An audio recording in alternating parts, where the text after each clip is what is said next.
Hello. చెప్పండి madam. నేను వసుతో పాటు ఉన్నాను కదా, అందుకే ఫోన్ ఎత్తడం కొంచెం ఆలస్యమైంది. మీరేం దిగులు పడకండి, మన ప్లాన్ సూపర్ హిట్ గా నడుస్తుంది. ముందు నోరు మూసుకొని చెప్పేది విను. ముందు ఒకటి చెప్పు. నువ్వు వసు కలిసి గుడిలోనే ఉన్నారు కదా? అవును మేడం. గుడ్. ఏదో ఒకటి చెయ్యి, కానీ నీకు కాబోయే భార్య మరో 2-3 గంటల వరకు చౌదరి హౌస్కి రాకూడదు. 2-3 గంటల? ఎదురు ప్రశ్నలు వేయటానికి డబ్బులు ఇవ్వట్లేదు, పని చేయటానికి ఇస్తున్నాను. అందుకే ఏం చెప్పానో అది నోరు మూసుకొని చెయ్యి. ఏదో ఒకటి చెయ్యి, కానీ గుర్తుపెట్టుకో, ఆ పని మనిషి ఇక్కడికి రావటానికి వీల్లేదు.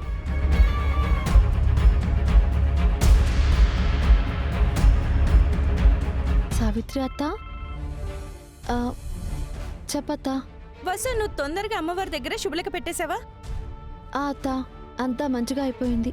అయితే నువ్వు చకచక దివానానికి వచ్చేసి. ఏమైందత్తా? అంతా బానే ఉందా? కానీ మేడం, గుళ్ళో పనైతే అయిపోయిందిగా, మరి 2-3 గంటలంటే తను ఎలా ఆపాలి? అది కూడా నేనే చెప్పాలా? అరే, హైదరాబాద్ చాలా పెద్దది. తనని గోల్కొండకి తీసుకెళ్ళు, షాపింగ్కి తీసుకెళ్ళు, మూవీకి తీసుకెళ్ళు, ఏదో ఒకటి చెయ్యి. కానీ తను ఇక్కడికి అస్సలు రాకూడదు, అంతే. గుర్తుపెట్టుకో, తను దివానంలో కూడా ఎవరితోనూ మాట్లాడకూడదు, అర్థమైందా? దేవ్బాబుకి కంపెనీకి సంబంధించిన ఏదో ముఖ్యమైన పని ఉందంట, అందుకే నిన్ను తొందరగా రమ్మని చెప్పారు వసు.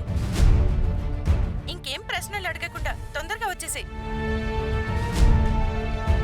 దేవ్ సార్కి ముఖ్యమైన పనుంది, నేను వెంటనే బయలుదేరాలి. ఎవరు ఫోన్ చేశారు? సావిత్రి అత్త ఫోన్ చేసి నాకేం చెప్పారంటే, నువ్వు ఆవిడకి చెప్పేశావు కదా అంతా మంచిగా అయిపోయిందని.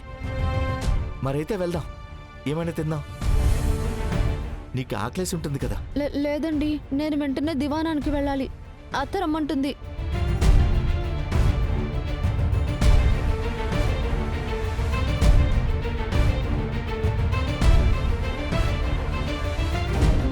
నాకంటే కూడా ముఖ్యమైన పనా? కాదండి, అలాంటిదేం లేదు. అత్త ఫోన్ చేసింది, ఏదో ముఖ్యమైన పనుంది అంది. నువ్వు ఎక్కడికి వెళ్ళడానికి వీల్లేదు. అంటే నాకు కొంచెం కూడా నచ్చలేదు. నాకు కాబోయే భార్య వేరే వాళ్ళ ఇంట్లో పని మనిషిలా పని చేయటం, వేరే వాళ్ళు చెప్పినట్లు చేయటం. అందుకే నా మాట విని నువ్వు ఉద్యోగం మానేసి. అరుణ్ గారు, దీని గురించి మనం తర్వాత మాట్లాడుకుందామా? ఇప్పుడైతే నేను వెళ్ళాలి.